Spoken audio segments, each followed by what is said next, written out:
Well, this is, I don't even know what day of the week this is. All right, Sunday. Yeah, I'm very retired. This is Sunday. I'm going to put the primary drive into this case now. I've got it bolted in firmly here.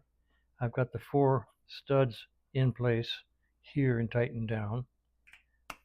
Maybe I should have waited till after I put this in, but no big deal. Key is in place. Theoretically, these are easier than Triumphs because you only have to catch one key on the front, and that's easy. And the backside is splined, so that's really nice. So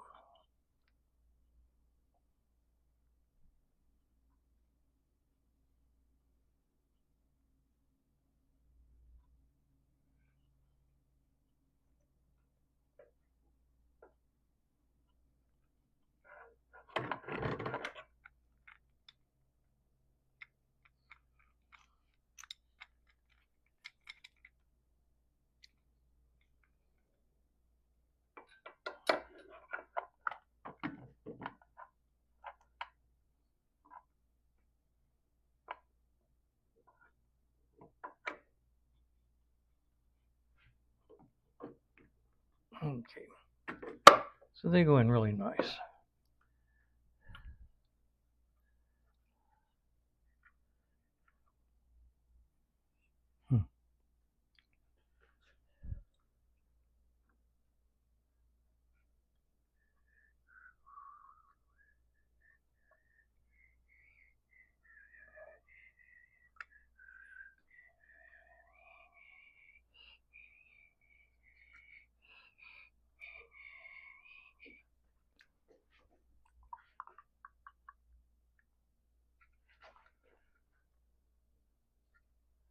Let's see, this doesn't seem to want to line up.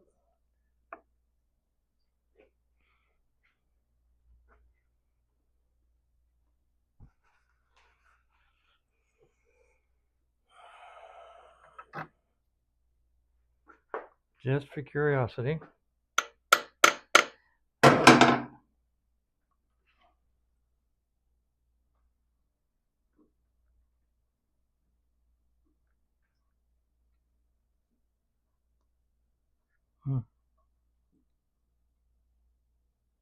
Big gap back there.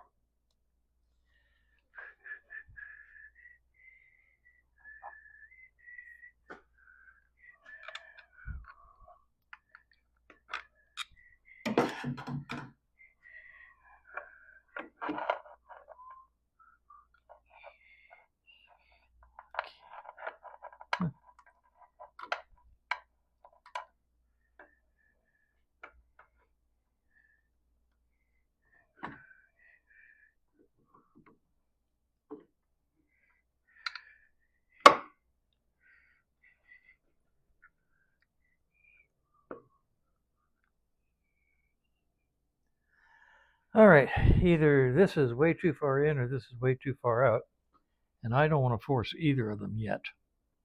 So I'm going to stop for a minute and do a little research. And the fun just never stops. The clip that locates the clutch basket isn't there. On this guy right here, you can see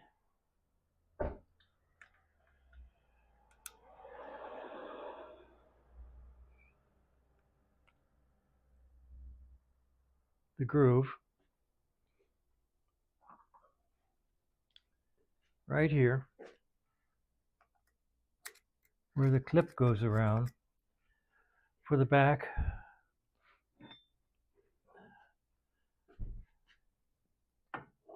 of the clutch basket to rest against. It's not there. This poor bike. This poor bike.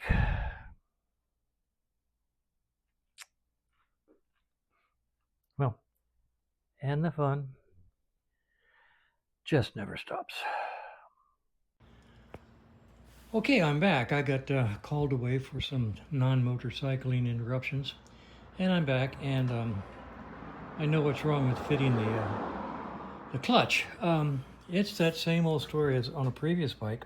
The little metal circlip, the little plain circlip that goes in this groove right here is missing, as is the washer that goes over top of it, the washer that has the indentation in the back of it that actually fits over that circlip. And that's why the clutch is going way too far in. It won't align itself with the front sprocket. I don't know where they are. I just took this thing apart the other day, and I certainly didn't lose those two parts, but somebody did.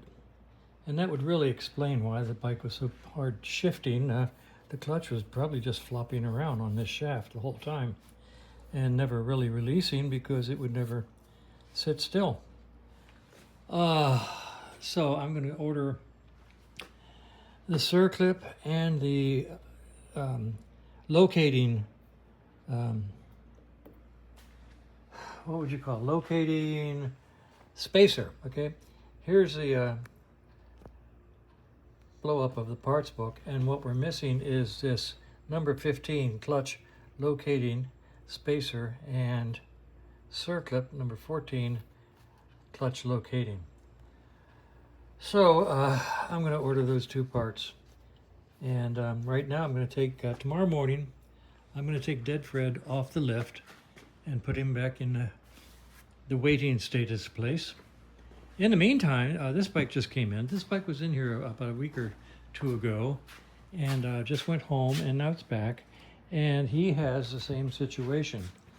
See right down there? That is coming from the shifter shaft or the clutch seal in the inner primary. So I get to do another one. This is a 75. This is probably the most gorgeous, completely, totally stock original 1975 I've ever laid my eyes on. The guy has done beautiful work on it, just beautiful.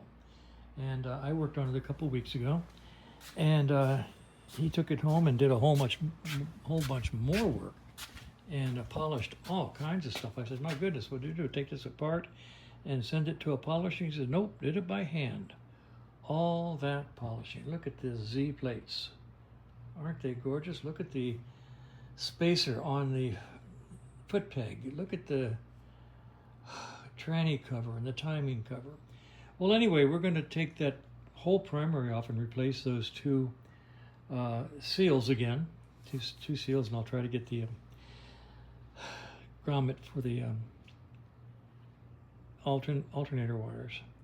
In the meantime, while I order those, I'm going to pull the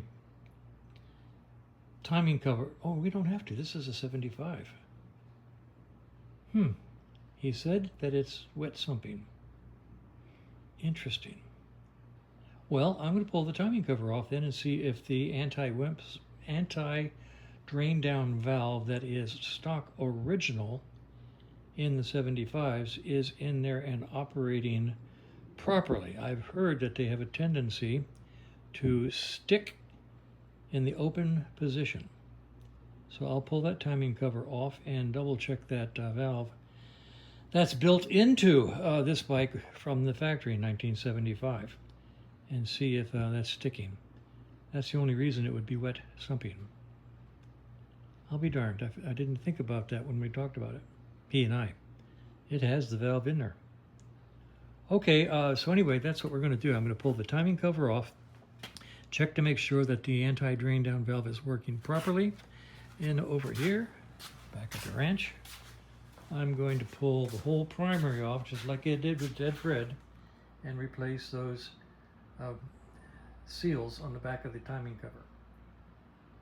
This one ought to go a whole lot faster than Dead Fred's because I've done Dead Fred's and I'm getting a feel for doing it. There's a lot of stuff in that primary, but this one should go a whole lot faster. So tomorrow morning, I'm going to take both sides apart, and we'll pick it up tomorrow. In the meantime, this one's going to go up, and this one's going to come down. Where my brand new printer box is sitting here empty because my printer died and I bought a new one. So, and I just got it working. That's what took me away from the shop, getting that thing working. So anyway, that's the way it is here at Griswold. I'm going to leave you now and call it a day.